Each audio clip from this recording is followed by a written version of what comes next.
As heavy rain has slammed Birmingham, Alabama through the morning commute, triggering dangerous flooding. Look at this. First responders report 40 water rescues so far. So dozens and dozens of people having to get rescued from their cars. Parts of central Alabama clocking 6 inches in their rain gauges in less than 6 hours. So this flooding rain is going to move out of Birmingham, but they are encouraging people to stay off the roads. You see that semi?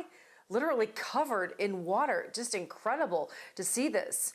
So many cars abandoned this morning as water rushed into the roadways, turning them into rivers with currents. I mean, just incredible to see some of these pictures coming out. Let's check where the thunderstorms are right now. They are well north of Montgomery, but also well west of Atlanta. These storms are going to be capable of producing heavy downpours, and they do have a history of producing the soaking rainfall. You see, there's still some lightning within some of those storms.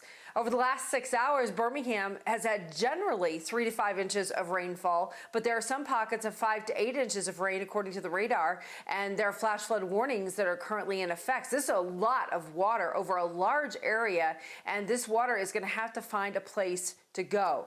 The flash flood alerts will be in effect until tomorrow morning, so be aware of this. Standing water, do not drive into it. We've had so many problems this morning already, John. Can you believe that? 40 water rescues just with this rainstorm that's come through. I'm Amy Freeze. Welcome to Fox Weather's YouTube page. We have more great videos on the way, so make sure to subscribe to stay updated on all things weather.